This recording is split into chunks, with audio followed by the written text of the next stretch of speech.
in any spa that you've ever been to. Look at this, it's just pounding. Freshwater rain now rushing down the avenues where it's sort of a higher elevation. You can see the water moving on the streets here in St. Petersburg. But just torrential rain and the wind. Not sure if you can hear the howl now. It's been sort of in and out. But I'm going to shut up for a second. Just listen.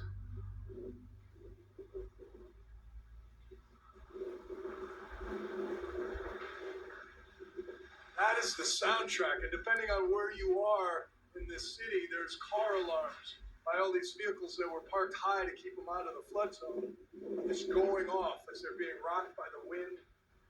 Here, it's hard to know what's happening just to our left. That's the boat basin. The harbor is just down the street here, and we didn't want to venture out in the vehicles for obvious reasons, trying to be a little bit cautious. But no telling, we were down there just at sunset at 7 o'clock, and the waves were just starting to pound over the seawall. So many boats left in the harbor, so many of those boats uninsured.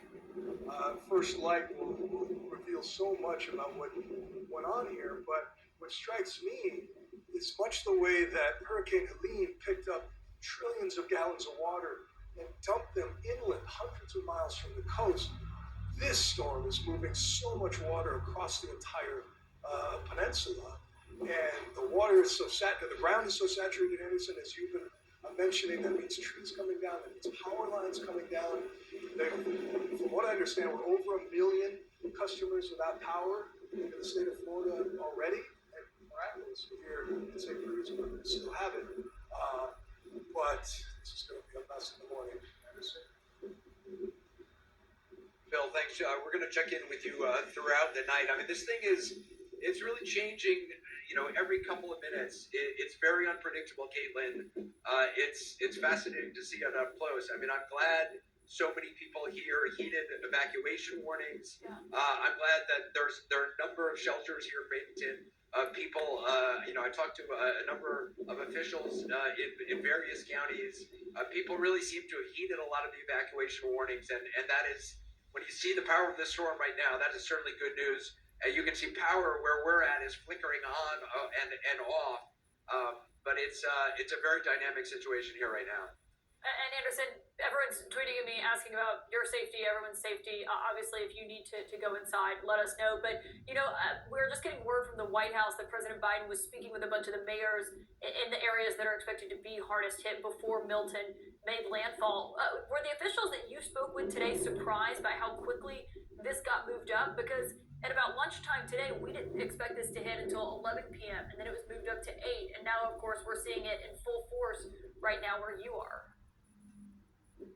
Yeah, this storm has changed really fast a number of times. I mean, as you remember, it went from a relatively low-level Category storm to suddenly a Cat 5 storm. It seemed like in a matter of hours, which was just stunning. I mean, I saw some explanations about the warm waters at various levels of the Gulf is the reason why it intensified so quickly. And then obviously it went back down to a Cat 3. But it is, it's been a really surprising couple of hours here. And I'm very curious to hear from officials from their vantage point. It's really picking up. You know what, Caitlin, I want to check in with Randy Kay, who's in Sarasota. Randy, how are things? Anderson, things have certainly deteriorated since you and I last spoke. We were sort of in the eye and then on the back